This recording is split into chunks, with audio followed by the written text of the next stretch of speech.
Hello बच्चों, बात कर लेते हैं chapter molecular basis of inheritance and जो आपका जो उसके जितने भी PYQs है जो लास्ट 10 ईयर्स में पूछे गए हैं उनके वीडियो जल्दी जल्दी फटाफट डिस्कस कर लेते हैं क्या क्या क्वेश्चंस आए थे। ठीक है, सबसे पहला क्वेश्चन है, if the distance between two consecutive base pairs is 0.34 nanometre and the total number of base pair of the DNA helix in a typical mammalian cell is 6.6 × 10⁹ base pair, then the length of the DNA क्या है। तो ये book की line है, बिल्कुल book में लिखा है क्लियरली कि लेंथ ऑफ DNA 2.2 मीटर्स होगी। ठीक है, name the enzyme that facilitates opening of DNA helix during transcription.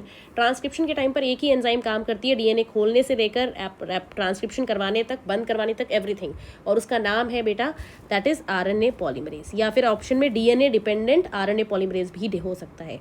Which of the following statement is correct. Adenine pairs with thymine with 1 hydrogen bond, आपको पता है 2 हाइड्रोजन बॉन्ड्स होते हैं, है ना। Adenine pairs with thymine through 3 hydrogen bond, ये भी गलत है। Adenine does not pair with thymine, ये भी गलत है। और लास्ट है adenine pair with thymine with 2 hydrogen bond. तो answer is very clear, that is fourth option. Sorry, question number 4 है, choose the correct pair of from the followings. Polymerase दिया है, break the DNA into fragments, nucleus separates the 2 strands. इसको आपको match करना है ना, हमें क्या बताना है, करेक्ट पेयर बताना है। I think yes, correct pair हमें बताना है किसमें सही बताया। तो पॉलीमरेज जो होता है वो क्या करता है बेटा, ब्रेक नहीं करता, वो तो जुड़वाता है। Nucleus separate to the 2 strand, ये भी नहीं है ना। न्यूक्लियस क्या होता है, वो तो DNA में कट लगाता है। एक्सोन्यूक्लियस में cut at specific position, and में, विद इन नहीं होना चाहिए, विद इन गलत है। और लाइगेजेस बिल्कुल सही दिया है, लाइगेजेस ज्वाइन करता है। ठीक है, नेक्स्ट देखिए क्वेश्चन नंबर है, the first phase of translation is. तो NCERT की लाइन है ये कि जो पहला फेज होता है ट्रांसलेशन का वो होता है start with the amino acylation of tRNA। जैसे ही tRNA के साथ एक्टिवेटेड अमाइनो एसिड जोड़ी जाती है वो अमाइनो असाइलेशन ऑफ tRNA या चार्जिंग ऑफ tRNA है, वो पहला स्टेप है। The term nucleon for the genetic material was used by, सबसे पहले न्यूक्लियन टर्म किसने यूज किया था, तो इसका आंसर हो जाएगा आपका मिशर ने, फ्रेडरिश मिशर ने यूज किया था। ठीक है, in which is the basis of genetic mapping of human genome as well as DNA fingerprinting. DNA fingerprinting और ह्यूमन जीनोम का बेसिक मतलब क्या है, तो याद रखना है आपको इसका कि भाई पॉलीमॉर्फिज्म इन DNA सीक्वेंस, ये इसका बेस है। पॉलीमॉर्फिज्म इनका बेस बनाता है, जेनेटिक मैपिंग का भी और DNA फिंगरप्रिंटिंग दोनों का। क्वेश्चन नंबर 8 है, इकोलाई हैज 4.6 × 10⁵ बेस पेयर्स, और वो अपना कंप्लीट करता है एप्लीकेशन विद इन 18 मिनट्स। तो बताओ क्या एवरेज रेट ऑफ पॉलीमराइजेशन होगा उसके अंदर। तो आपको बुक में याद रखना है, सबसे जो एफिशिएंट इनकी DNA पॉलीमरेज एंजाइम है वो क्या करती है, वो ऐड करती है 2000 बेस पेयर्स पर सेकेंड में, सेकेंड आंसर। ठीक है, नेक्स्ट है, from the following identify the correct combination of salient features of genetic codes. Genetic codes की सही सेलेंट फीचर्स क्या क्या है, वो डीजनरेट होते हैं, नॉन ओवरलैपिंग, नॉन एम्बिगुअस है ना, यूनिवर्सल। ये पहला ऑप्शन तो वैसे आंसर है, ये सही है बिल्कुल। नॉन ओवरलैपिंग है, ये गलत है। यहाँ पे भी ओवरलैपिंग है और इसमें डीजनरेट दिया है और एम्बिगुअस दिया है, एम्बिगुअस गलत है, नॉन एम्बिगुअस होना चाहिए।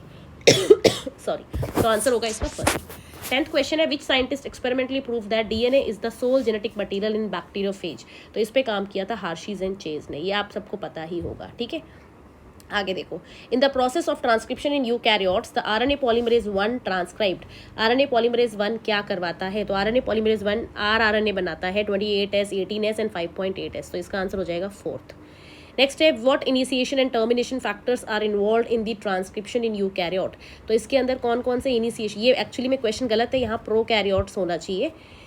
ठीक है, ये गलत है, ये क्वेश्चन में अब बुक में दिया नहीं है, यूकैरियोट्स का तो बुक में दिया ही नहीं है, बुक में तो प्रोकैरियोट्स का दिया। और इसका जो आंसर है ना वो भी sigma and rho factor, sigma factor initiation वाला है ये, और रो फैक्टर ये वाला, ये टर्मिनेशन वाला है। पर इन्होंने यूकैरियोट पूछा था, पर ऑप्शंस इन्होंने दिए प्रोकैरियोट वाले ही है, तो ये आंसर थोड़ा सा ट्रिकी सा था और ये कॉन्ट्राडिक्टरी था। इसका आंसर होगा वैसे सेकंड।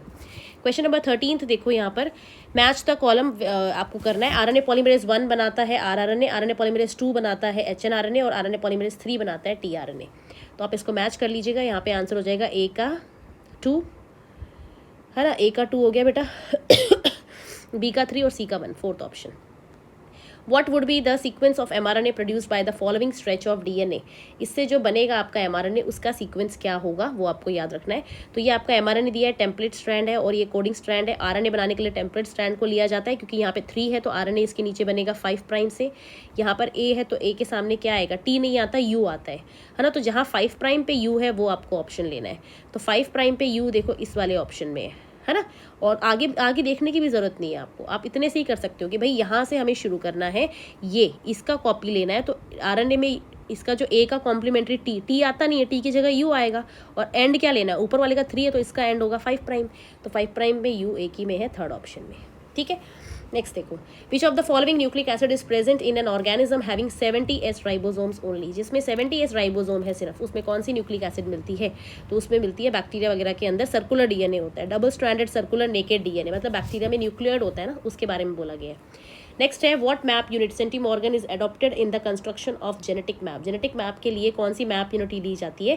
तो वो आपने पढ़ा ही होगा, वो एल्फ्रेड स्टूटिवेंट ने बताया था, 1% रिकॉम्बिनेशन इज इक्वल टू 1 जो है सेंटीमॉर्गन। तो इसका आंसर हो जाएगा third, 1 the unit of distance between gene of the chromosome represent 1% cross over. उन्होंने कहा था 1% cross over is equal to 1 centimorgan, centimeter नहीं है ये, सेंटीमॉर्गन, ठीक है। उसके बाद है एक्सप्रेस्ड सीक्वेंस टैग्स, ESTs जो होते हैं वो किसको रेफर करा जाता है? तो ESTs क्या है? बेसिकली वो डीएनए है जो एक्सप्रेस करता है in the form of RNA, क्योंकि डीएनए में ना इंट्रॉन और एक्सॉन्स दोनों होते हैं और वो हमारी स्टडी को मुश्किल बनाते हैं, इसीलिए हम पहले उसको RNA में कन्वर्ट करते हैं ताकि उससे जितना भी इंट्रॉन वाला पार्ट है वो RNA की प्रोसेसिंग में निकल जाएगा और फिर बचा हुआ जो पार्ट होगा वो हमारा क्या है? सिर्फ एक्सप्रेस्ड वाला पार्ट होगा।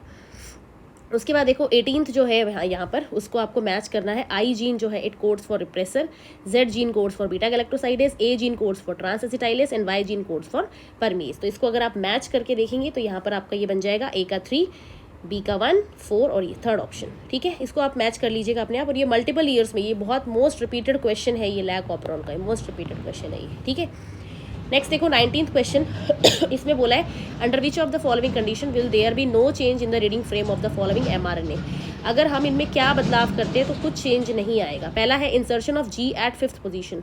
अगर आप G एक बेस डालोगे या 2 बेस डालोगे तब तो दिक्कत आएगी, तब तो रीडिंग फ्रेम चेंज होगा, पर अगर आप एक साथ 3 बेसेस डालोगे या एक साथ 3 बेस डिलीट करोगे तो कोई दिक्कत नहीं आएगी। तो ये आपको दिया हुआ है 4th ऑप्शन के अंदर, है ना। 19th के 4 ऑप्शन में आपको दिया, हमने एक साथ क्या किया, 3 बेसिस निकाल लिए 7th 8th 9th, तो वो पूरा 7th 8th 9th ही हट गया वहाँ से, है ना। GGU हटने से क्या हो गया, वो पूरा का पूरा फ्रेम वैसा ही रहा, पीछे वाला उसके आगे वाला ये पूरा हट गया इतना, तो ये हट गया, कोई बात नहीं, आगे का फ्रेम वैसा का वैसा है। तो 3 बेस ऐड करो या 3 बेस डिलीट करो तो फ्रेम पे कोई फर्क नहीं पड़ता, पर 1 करोगे 2 करोगे तो फर्क पड़ेगा, ठीक है।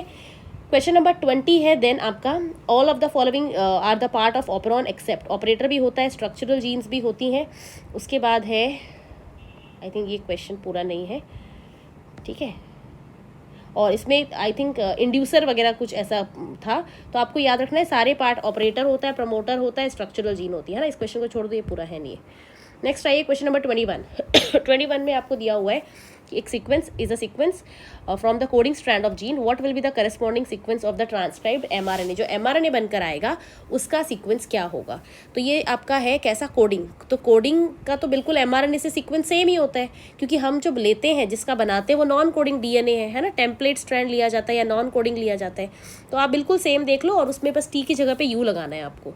तो 21 जो है उसका आंसर हो जाएगा AGG और T की जगह पे U, तो यहाँ T आ रहा है और यहाँ U आ रहा है फर्स्ट ऑप्शन में, है ना। और तो सार बिल्कुल सेम होगा, आपको याद रखना है जो mRNA है उसका सीक्वेंस बिल्कुल कोडिंग स्ट्रैंड से सेम होता है एक्सेप्ट फॉर T की जगह पे बस U मिलता है ना। बहुत इजी क्वेश्चन था ये।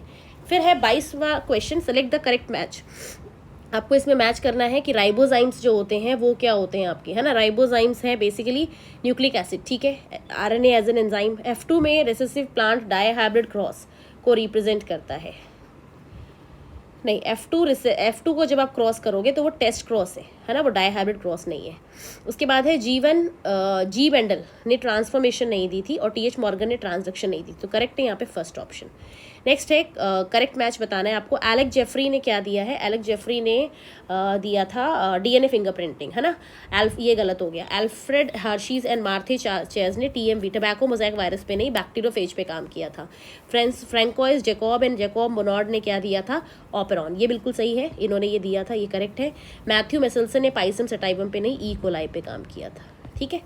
उसके बाद experimental proof for semi conservative mode of replication was first shown by, तो ये बैक्टीरिया में शो किया गया है ई कोलाई के अंदर, और ये है बाय मेसल्सन एंड स्टाल ने शो किया था।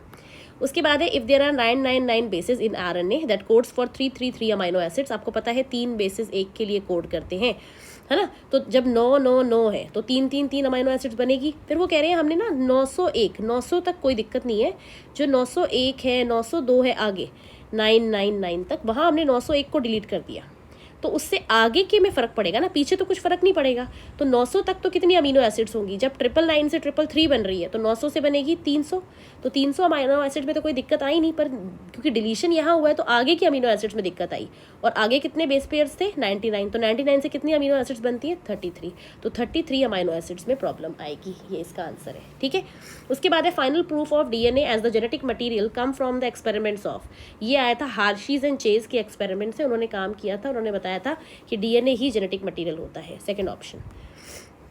सॉरी, नेक्स्ट देखो यहाँ पर, the association of H1 histone in the nucleosome indicates, क्या बताता है, H1 हिस्टोन जो साथ में रहता है वो ये बताता है कि डीएनए जो है वो कंडेंस्ड इनटू क्रोमैटिन फाइबर, वो उसको पकड़ के रखता है ना, पैकेजिंग को दिखाता है।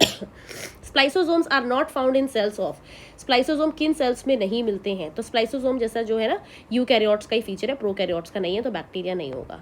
डीएनए रेप्लिकेशन इन बैक्टीरिया अकर, डीएनए रेप्लिकेशन जो बैक्टीरिया के अंदर होती है वो कब होती है बेटा, उनमें एस फेज G2 और ये सब तो होता नहीं है, तो वो जब फिजन करने वाले होते हैं ना, अपना न्यूक्लियर डिवीजन करने वाले होते हैं, बाइनरी फिजन, उससे पहले होती है, प्रायर टू फिजन आंसर हो जाएगा। नेक्स्ट है which of the following RNA should be most abundant, most abundant है rRNA, ribosomal RNA.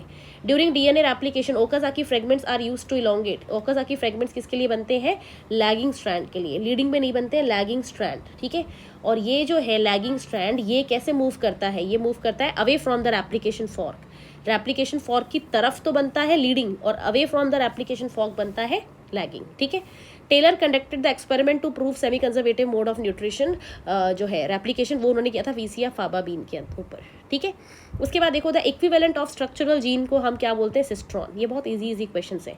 Which of the following rRNA acts as structural as well as ribozyme, ये बहुत important है, repeat हुआ है ये क्वेश्चन, जो स्ट्रक्चरल की तरह भी काम कर रहा है और आपका उसकी तरह भी राइबोजाइम एंजाइम की तरह भी काम करता है, तो वो है कौन सा वाला बेटा, 23 SRRNA, ये है प्रोकैरियोट्स में। अगर यही क्वेश्चन यूकैरियोट्स में पूछ ले तो आप करेंगे 28 SRRNA। ठीक है, आगे देखो, DNA dependent RNA polymerase catalyse the transcription of one strand which is called as, किस स्ट्रैंड की वो ट्रांसक्रिप्शन करवाती है, तो आपको याद रखना है टेम्पलेट स्ट्रैंड की, ट्रांसक्रिप्शन टेम्पलेट स्ट्रैंड की होती है। नेक्स्ट है which of the following is required as inducer, inducer की तरह चाहिए होता है क्या, लैक्टोज को, फोर्थ ऑप्शन।